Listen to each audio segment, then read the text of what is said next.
Donc, ce qui nous intéresse aujourd'hui et ce que j'avais envie de vous partager, c'est des éléments autour de ce qu'on a appelé, c'est un concept au départ, enfin c'était un concept au départ quand on a lancé ça, depuis on a mis en œuvre des actions, c'est l'avantage de passer d'un concept à des choses qui sont mises en œuvre, et donc un élément qu'on appelle le recrutement augmenté, qui va un peu plus loin que l'activité recrutement dite d'évaluation au départ, tout simplement. Et donc pour l'illustrer, j'avais envie de démarrer sur cette étude. On réalise un baromètre, en gros tous les 6 mois, en utilisant les bases de données de CCSD, alors maintenant un peu aussi celles d'Actual, et les clients de l'entreprise. Et donc dernier baromètre, février 2023, il est sorti en février 2023, 928 candidats, les chiffres sont exacts, voilà, 928 candidats interrogés, 178 RH.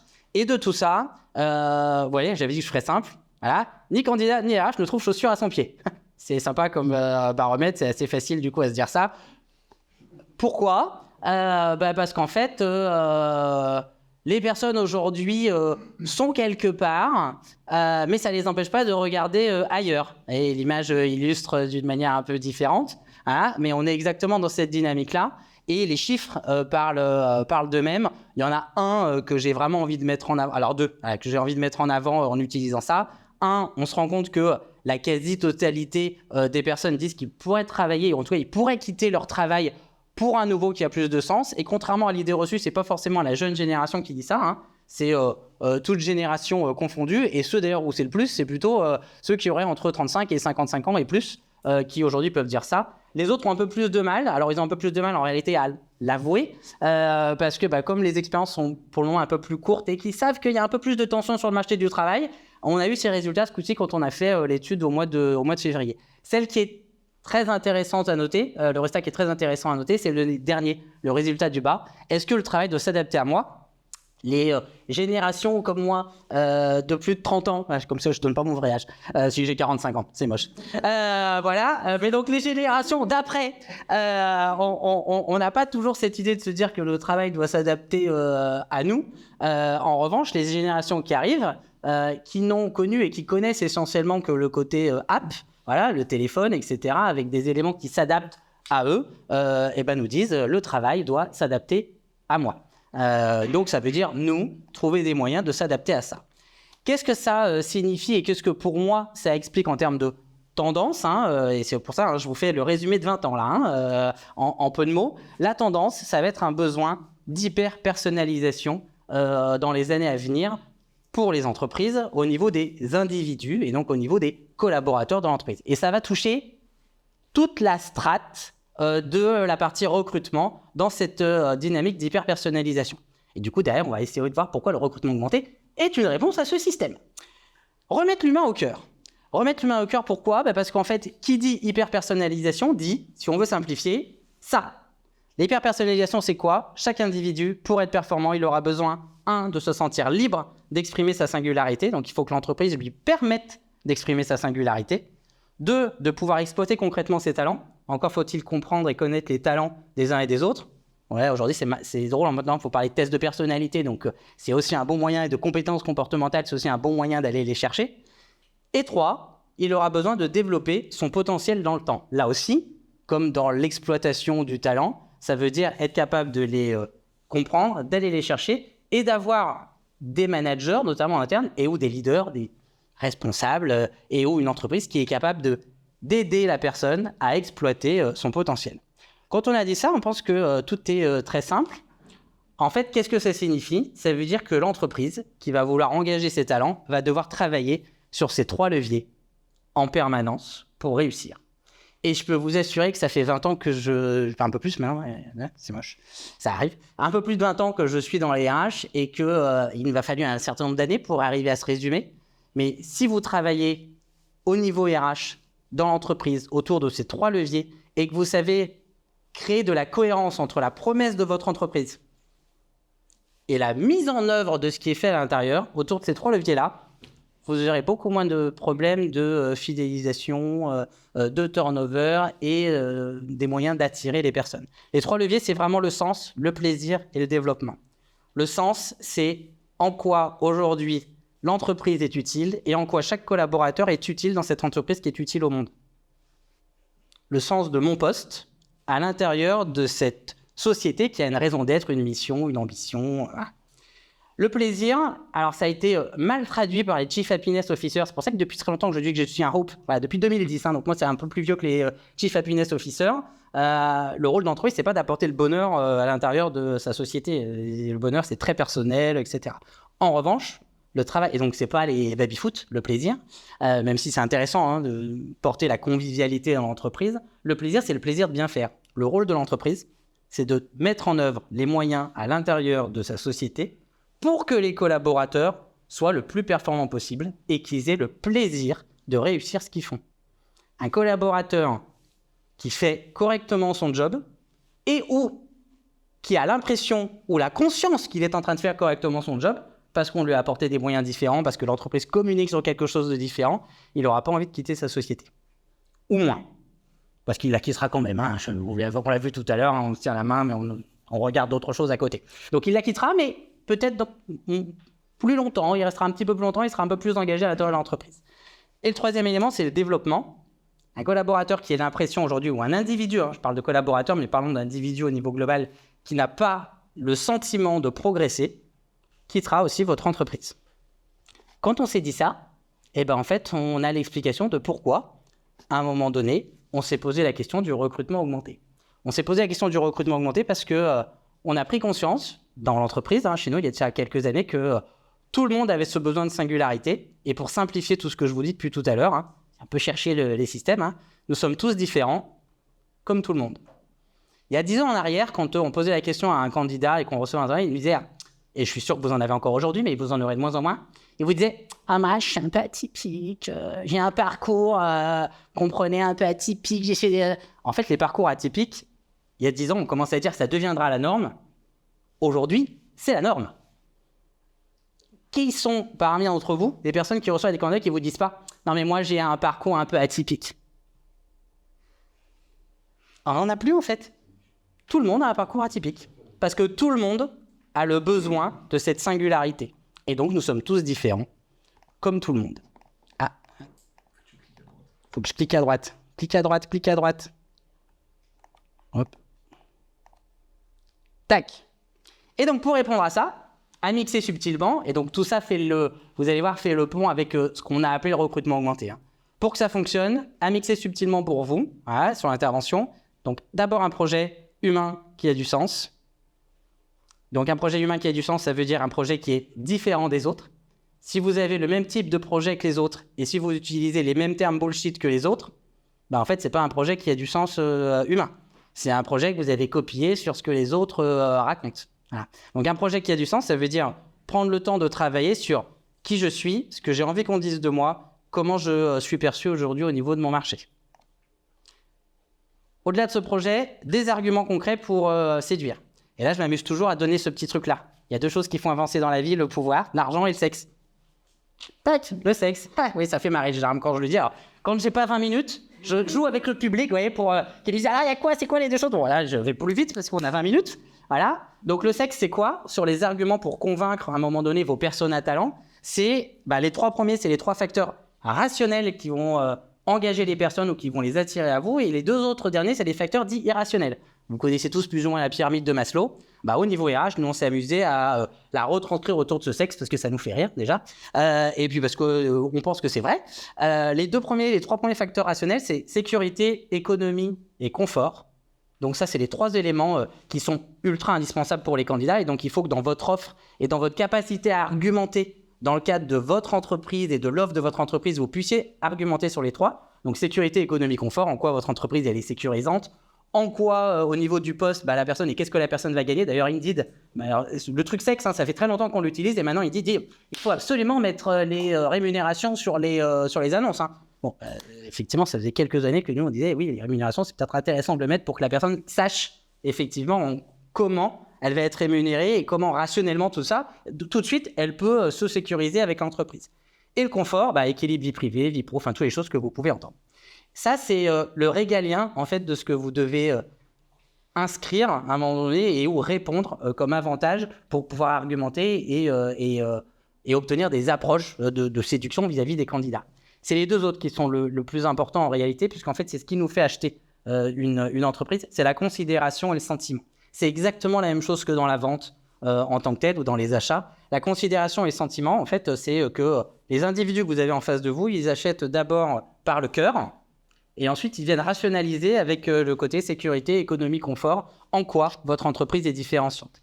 La considération rejoint exactement ce que je vous donnais tout à l'heure sur le sens, c'est-à-dire en quoi je suis utile à l'intérieur de cette entreprise. Et le sentiment, c'est en quoi cette entreprise est utile au monde, en quoi elle innove, en quoi elle est différente par rapport aux autres. Et là, on rejoint la partie sens du dessus, voilà, qui est l'utilité au monde. Donc, un projet qui a du sens, des arguments pour pouvoir convaincre les personnes. Et pour le structurer, pour structurer l'information, je vous donne le petit type du sexe. Voilà. Quand vous arrivez à structurer vos éléments de cette manière-là, c'est assez facile derrière à le faire porter par tous les managers à l'intérieur de l'entreprise. Et enfin, des actions qui doivent être congruentes pour engager. Des actions congruentes, ça veut dire que c'est des actions qui doivent être en lien avec la promesse, avec les valeurs, avec tous les éléments sur lesquels vous êtes en train de communiquer. Et là aussi, souvent on me demande mais comment on peut structurer les actions parce que ça part un peu dans tous les sens. On fait des tas de choses, mais on ne sait pas comment les expliquer. En fait, de manière assez simple, la manière de les structurer et de les faire vivre à un moment donné aux personnes, c'est de les structurer autour des 3 C pour la partie RH. Les 3 C, c'est quoi? Les candidats, les collaborateurs et les clients. En fait, quand vous structurez une promesse, une image, une intention avec ces 3 parties prenantes-là, vous avez fait le job au niveau RH de tout ce qu'il y a à faire au niveau de l'entreprise sur le sens. Quelles sont les actions candidats que je vais mettre en œuvre qui sont liées au sens? Quelles sont les actions collaborateurs que je vais mettre en œuvre qui sont la preuve du sens qu'on est en train d'avancer? Et comment je vais communiquer auprès des clients pour faire vivre ce système-là et impacter le business en plus, parce que ça impacte positivement le business quand on le fait correctement et quand on fait vivre une expérience candidat et collaborateur qui est positive. Donc celle-ci, je ne vous ferai pas l'affront de la faire parce qu'on a 20 minutes, mais normalement, je fais ici la blague du DRH. Vas-y. S'il y en a qui veulent... Vous voulez que je vous fasse la blague du DRH? Vous voulez la blague du DRH? Alors, on va faire la blague du DRH, très vite. Quelqu'un la connaît, la blague du DRH? Ici? Vous la connaissez pas? Vous loupez la meilleure blague de l'année. La blague du DRH, on parlait d'actions congruentes, donc comme ça je donne le contexte. La blague du DRH, c'est une blague, en fait c'est une DRH. Ouais, je l'ai mis au féminin cette fois-ci, c'est pas toujours le cas, mais aujourd'hui je l'ai fait au féminin parce que ça me fait plaisir. Donc c'est une DRH qui vient de mourir. Ça arrive à tout le monde, même au meilleur. Et elle se retrouve, donc elle monte au ciel, cette DRH, elle se retrouve devant notre ami Saint-Pierre qui lui dit bonjour, bienvenue. Alors on n'a pas l'habitude de voir arriver des DRH parce que vous êtes des gens qui s'accrochent bien à ce qui se passe. Je plaisante. Alors on n'a pas l'habitude d'en voir, mais malgré tout, quand on en voit, on a un process chez nous, c'est qu'on va vous faire vivre une journée en enfer et une journée au paradis pour que vous puissiez choisir le lieu où vous allez finir véritablement vos jours. Et la DRH dit attendez, vous rigolez ou quoi? La question se pose pas, je veux aller au paradis, c'est normal, j'ai fait que des choses bien dans ma vie, voilà, il faut faire les 2 journées, c'est normal, vous connaissez, c'est le process, etc. Pas de problème, donc on l'envoie pour sa première journée en enfer, et donc en enfer, elle se retrouve à être dans un univers qui est assez formidable, voilà, terrain de golf, voiture de sport, elle retrouve tous ses copains, ses copines, ils s'éclatent, ils s'amusent, enfin elle passe une journée mémorable. Une journée d'enfer, tiens d'ailleurs je la fais pas d'habitude celle-là, mais je vais la faire. Elle fait une journée d'enfer, mais vraiment elle s'éclate et tout se passe super bien. Tant et si bien que quand on vient la chercher en fin de journée, elle se dit mais là c'est déjà, oui bien sûr, faut maintenant passer la 2e journée, d'accord, ok, donc elle est envoyée au paradis. Et là au paradis, ça se passe très bien, une très bonne journée, c'est très zen, petite harpe sur les nuages, repos, le petit raisin, le machin parce qu'elle aime bien, quoi, elle mange ce qu'elle aime bien, etc. Enfin tout se passe super bien. Très calme, et donc fin de journée, arrive la fin de journée, et là, Saint-Pierre retourne là-bas, et dit, du coup, vous avez fait votre choix, qu'est-ce que vous voulez faire? Oui, alors contre toute attente, mais vraiment, je pensais pas vous répondre ça, mais en enfer, je me suis quand même éclaté, alors c'est super, le paradis, ce qu'ils font, mais bon, c'est un peu mou, quoi, quand j'étais vivant, déjà, le yoga, la méditation, tout ça, moyen, donc là, franchement, l'enfer, ça va bien plus. Eh ben, très bien, pas de problème, donc paf, il l'envoie en enfer, l'ascenseur s'ouvre, et là, c'est plus du tout la même chose. Les personnes sont avec des habits, mais c'est des lambeaux. Les voitures, c'est plus des lambeaux Arguini, c'est des lambeaux. Il n'y a plus de voitures. Enfin, c'est l'horreur. Vraiment, j'ai plus du tout la même vision. Et donc, elle va voir le patron, elle va voir Lucifer, elle lui dit je comprends pas. Hier, ici, il y avait un terrain de golf, il y avait mes amis, et là, aujourd'hui, en fait, c'est le feu, c'est horrible. Et Lucifer lui dit oui, mais vous êtes DRH, pourtant, vous connaissez le principe. Hier, on vous recrutait, aujourd'hui, vous faites partie du personnel. Bienvenue dans l'entreprise. Voilà. Donc c'est pour ça que je parlais de congruence. La cohérence entre ce qu'on raconte, la promesse, et la réalité vécue en entreprise. Et donc pour le DRH, du coup, c'est exactement la même chose. Et donc remettre le main au cœur et révéler le meilleur de chacun, là aussi, tac, j'essaie de vous résumer le truc au maximum. 3 choses pour les éléments, pour sourcer, recruter et engager. Pour sourcer et pour vous améliorer la partie candidat, ce projet RH qui a du sens, qui permet d'attirer, et un système de social recruiting qu'il faut absolument mettre en œuvre aujourd'hui dans toutes les entreprises. C'est quoi le social recruiting? C'est la même chose que le social selling, voilà, mais mis sur le recrutement. C'est-à-dire que si vous n'avez pas un système pour aller chercher des candidats qui sont vos personas talents, vous avez bossé votre persona talent avec des systèmes qui vous permettent en permanence d'aller les chercher, vous ne pourrez pas de toute façon attirer des personnes vers vous parce que de moins en moins de personnes passeront du temps sur les job boards pour aller chercher les annonces. Donc il faut mettre les deux systèmes en place pour que ça fonctionne. Deuxième chose sur le recrutement. Ce que nous on vous recommande, en tout cas ce qu'on recommande et qui correspond à l'idée du recrutement augmenté, c'est d'évaluer les personnes non pas sur les méthodologies traditionnelles d'évaluation où en fait l'entretien n'est pas préparé ou pas structuré, c'est d'évaluer sur des compétences comportementales qui sont adaptées aux valeurs d'entreprise. Et les entreprises se disent toujours mais ça c'est compliqué à mettre en œuvre, etc. En fait c'est hyper simple dans la réalité. Alors parfois c'est un peu long, surtout dans de plus grosses structures où en fait ça demande une structuration de la mécanique, mais en fait vous partez de vos valeurs d'entreprise, ces valeurs vous les traduisez en comportements, voilà, des comportements OK et des comportements pas OK. Et quand vous les avez traduits en comportements, en fait, quand vous avez des comportements, le traduire en compétences, c'est hyper facile. Par contre, traduire en compétences la bienveillance, c'est un petit peu plus compliqué, voilà, au niveau des valeurs. Et souvent, en fait, les entreprises ont laissé la com, notamment sur la marque employeur, à la com, voilà, et on oublie qu'en fait, au-delà de simplement afficher un certain nombre de choses, il faut pouvoir le traduire. Une fois qu'on a fait ce job, en fait, de partir des valeurs d'une entreprise, qui est le socle, normalement, l'ADN de l'entreprise, qu'on l'a traduit en comportement OK, pas OK, et que ces comportements sont en fait des compétences, c'est assez facile de se dire, maintenant, dans le cadre des évaluations, quand on va évaluer des personnes, on va pouvoir aller évaluer autour de ces compétences comportementales si naturellement elles sont présentes. Si naturellement elles sont présentes, on peut se dire qu'a priori, le collaborateur devra un petit peu plus facilement s'engager dans l'entreprise parce que ça va matcher de manière un peu plus simple. Et surtout, dans le cadre des évolutions dans l'entreprise, on va avoir des collaborateurs qui correspondent a priori aux valeurs d'entreprise et on va aider les managers et les managers.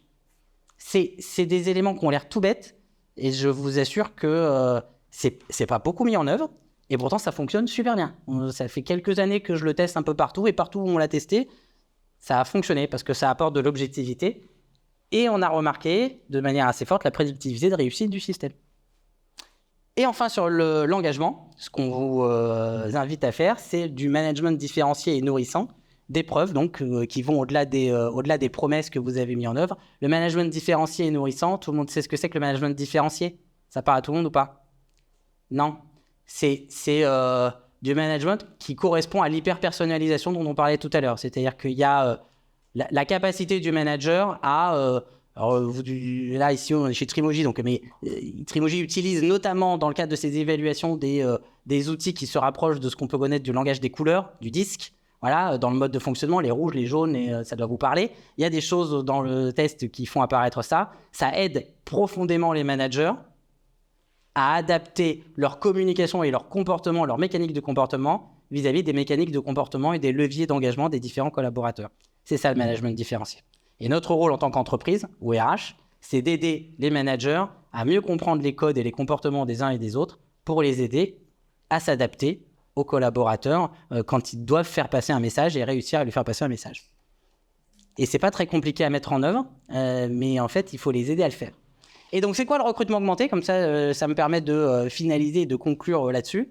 En fait, il y a quelques années en arrière, on expliquait que le recrutement augmenté, c'était ça. C'était aider les entreprises à faire les 3 éléments qui tournent autour du recrutement: l'acquisition, l'évaluation, la rétention.